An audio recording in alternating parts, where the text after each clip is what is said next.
Hi students, in this video we are going to discuss the main basic features of modern periodic table, or also called long form of the periodic table. The modern periodic table, or otherwise the long form periodic table, was given by H.J. Moseley in 1913. What is the basis of this modern periodic table? Let us discuss. Till now, Dobereiner, Newlands, Mendeleev, these are all followed the atomic weight as a basic property of atom. This means every element has atomic number and at the same time atomic mass. We already know that. They considered atomic weight as a basic property, fundamental property of the atom. But the problem is arised here only. If you observe X-ray diffraction techniques, are proving that in the case of this, here a glass sphere is there. This glass sphere is called Coolidge tube. This Coolidge tube is fitted with an electron gun which is negative in charge, right? And from this, some of free electrons are moving. Why? Because whenever it is red hot, the electrons will move and it hits the target metal. What is the target metal here? We can use sodium, or you can use magnesium or aluminium, you can use fluorine gas, whatever it may be the material we can use. Whenever the fast moving electrons are collide with the target metal surface, then new type of invisible radiations are coming outside. That invisible radiations are nothing but X-rays. This concept was given by Rontgen. For that sake only, Rontgen is called father of X-rays. But what is the difference between the Moseley and the Rontgen? The difference is Moseley counted the number of X-rays that is coming from the metal surface. The number of X-rays that is released from the metal surface after hitting with the electrons counted by Moseley. The principle or the rule discovered by the Moseley is, for example, say if the metal surface is sodium, the number of X-rays that is coming is 11. If the metal surface is magnesium, the number of X-rays are 12. If the metal surface is aluminium, the number of X-rays released are 13.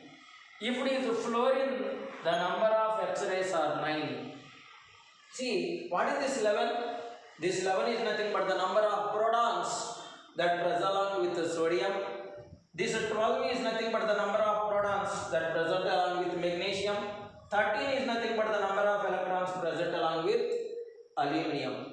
That number only we are calling as atomic number. Means the number of X-rays that is coming from the metal surface is equal to the number of positive charges that present in the atom. These number of positive charges are nothing but protons. That means how much atomic number is there, according to the atomic number, those many X-rays are coming. So from this, he proved that atomic weight is not the fundamental property of atom. The fundamental property of the atom is proton number. Proton number is nothing but atomic number. So atomic number is the fundamental property of every atom. Why? Because sodium anywhere else it is giving 11. There is no change. Magnesium always 12. Aluminium always 13. For example, say if we consider helium, it gives only 2 X-ray spectra. Why? Because its atomic number is 2. If you consider lithium, it gives only 3. Why? Because its atomic number is 3. This means the number of X-rays that was released by that element is equal to the number of protons that present inside the nucleus. So the number of protons and as well as the number of X-rays are same. That means the total characteristics of the atom depends on the atomic number. So H.J. Moseley concluded that atomic number, which is nothing but the letter Z, is the fundamental property of every element. We may recall the definition of atomic number now. It is the total number of protons or the number of electrons present in a neutral gaseous atom. The number of electrons or the number of protons present in a neutral gaseous atom is called atomic number, represented by letter Z. From this, we can conclude that atomic weight is not the fundamental property of classification. Atomic number, if you know the atomic number, we can write the electronic configuration. So, atomic number and the electronic configuration is the fundamental property of every element.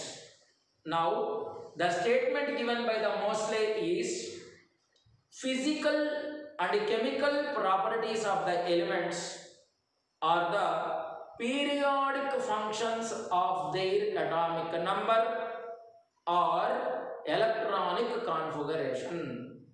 Physical and chemical properties of the elements are the periodic functions of their atomic number or electronic configuration. This is the basic fundamental rule that is given while in the construction of modern periodic table or otherwise long form periodic table. Now, let us discuss the modern periodic table or otherwise long form periodic table main features in a proper manner. Now, modern periodic table or long form periodic table is divided into horizontal rows and vertical columns. These horizontal rows are called periods. Horizontal rows are called periods. Vertical columns are called groups. See, horizontal rows, first row, second row, third, fourth, 5, 6, 7. So, the number of periods are 7 and comes to the groups. Why? Because vertical columns are called groups. If we can observe 1, 2, 3, 4, 5, 6, 7, 8, 9, 10, 11, 12, 13, 14, 15, 16, 17, 18. So, the number of groups are 18. Totally long form periodic table contain 7 periods and 18 groups are there. If you count the number of elements that present in a period, the first period contain only 2 elements, second period contain 1, 2, 3, 4, 5, 6, 7, 8. So the second period contain 8 elements.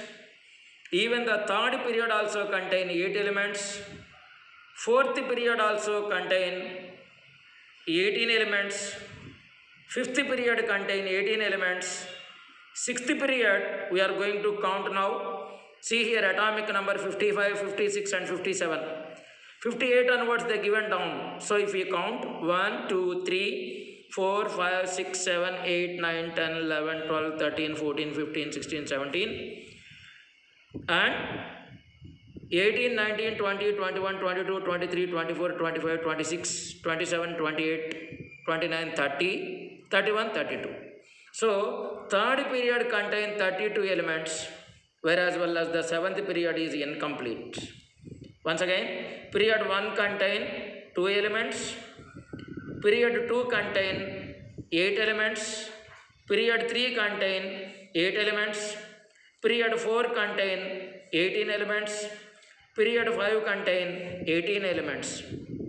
We can understand that among all those, the shortest period is the first period, longest period is the sixth period. We can understand like this in an easy manner. Totally, long form periodic table contain 18 groups and 7 periods. Period 1 with 2 elements, which is called shortest period. Period 2, 8 elements. Period 3, 8 elements. Period 4, 18 elements. Period 5, 18 elements. Period 6, 32 elements, that is longest period, and the 7th period is incomplete. Now comes to the groups. Let us discuss about the groups in detail. Let us discuss about the groups. What is vertical columns are called groups. Vertical columns are called groups. See here, group 1, group 2, group 3, 4, 5, 6, 7, 8, 9, 10, 11, 12. 13, 14, 15, 16, 17, 18. But mainly we are going to discuss about the group 1, group 2, 13, 14, 15, 16, 17, 18. Later we may discuss group 3 to 12 and the remaining groups.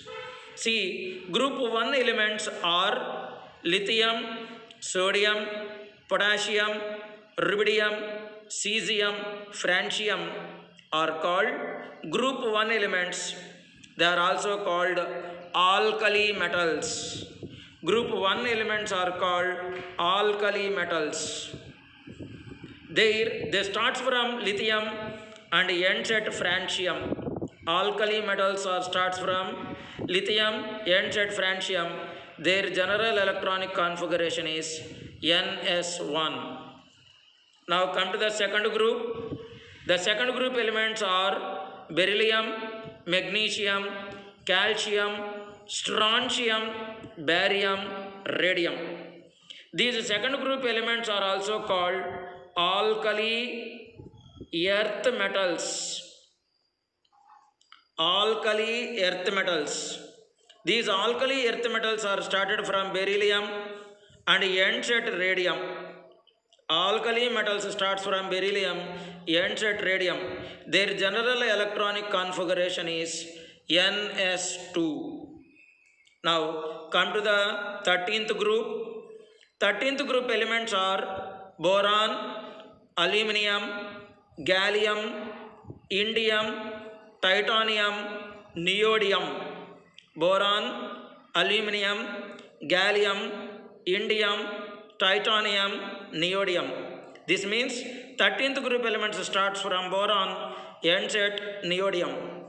Say they starts from boron, so that is called boron family. We may call that family as boron family.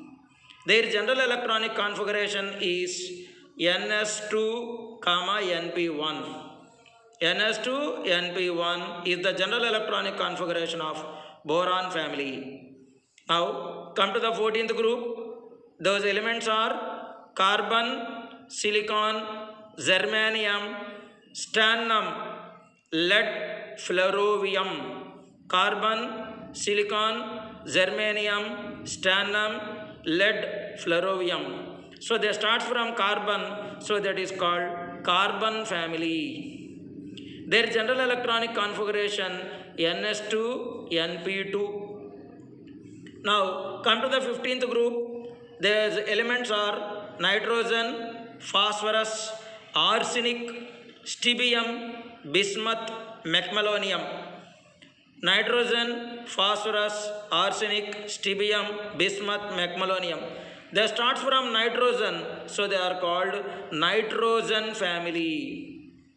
Why? Because they start from that. Their general electronic configuration is NS2, NP3. Now come to the 16th group. Those elements are oxygen, sulfur, selenium, tellurium, polonium, livermorium. oxygen, sulfur, selenium, tellurium, polonium, livermorium. They start at oxygen and ends at livermorium. So 16th group elements are starts from oxygen, so they are called oxygen family. Oxygen family. Their general electronic configuration is ns2 np4. Now come to the 17th group: fluorine, chlorine, bromine, iodine, astatine. TS is Stastalan. Now it is not at all clearly, we don't know about this. Fluorine, chlorine, bromine, iodine, astatine. So the starting element is fluorine, so it is also called fluorine family, famously called as halogens. So 17th group is called halogen family. Their general electronic configuration is ns2 np5. Come to the last group, which is an important group, 18th group: helium, neon, argon, krypton, xenon, radon mainly. Helium, neon, argon, krypton, xenon, radon mainly. These gases are called noble gases or inert gases. Their general electronic configuration is ns2 np6. We can find these all the things in an easy manner like this. Here the group 1 elements are alkali metals, starts from lithium, ends at francium. Their general electronic configuration is ns1. Second group elements are alkali earth metals, starts from beryllium, ends at radium. Their general electronic configuration is ns2. 13th group elements: boron family, starts from boron, ends at neodymium. Their general electronic configuration ns2 np1. Carbon family, carbon, ends at fluorovium. Their general electronic configuration is ns2 np2. Nitrogen family, starts from nitrogen, ends at mecalium. ns2 np3. Oxygen family are also called as chalcogens, starts from oxygen, ends at livermorium. Their general electronic configuration is ns2 np4. Halogen family are also called fluorine family, starts from fluorine, ends at tungstenum. Their general electronic configuration is ns2 np5. Inert gases, zero gases or zero group, which is also called 18th group, starts from helium, ends at radon. Their general electronic configuration is ns2 np6. If you observe the total general electronic configuration, sometimes the valency electron enter into the s orbital, sometimes the valency electron enter into the p orbital, sometimes the valency electron enter into the d orbital, sometimes the valency electron enter into the p orbital. The valency electron is also called differentiating electron. Final electron of the electronic configuration is called differentiating electron. Depending upon the differentiating electron, the total periodic table is again divided into 4 blocks. If the differentiating electron enter into the s orbital, that is called s block element. If the differentiating electron enter into the p orbital, it is called p block element. If the differentiating electron into the d orbital, it is called d block element. If the differentiating electron enter into the f orbital, it is called f block elements. Come to here, s block elements are 1 and 2 group elements are comes under s block elements. See this, first group and second group elements are s block elements. Come from 13th to 18th are p block elements. In middle 3 to 12 are called d block elements, whereas well as 16 down is there, they are nothing but f block elements. Why? Because the differentiating electron enter into the s orbital, the differentiating electron enter into the p orbital, differentiating electron enter into the d orbital, differentiating electron enter into the f orbital. These are all the general representations and as well as the general classification of the periodic table. In the next coming videos, we are going to discuss them clearly in an easy manner. Thank you.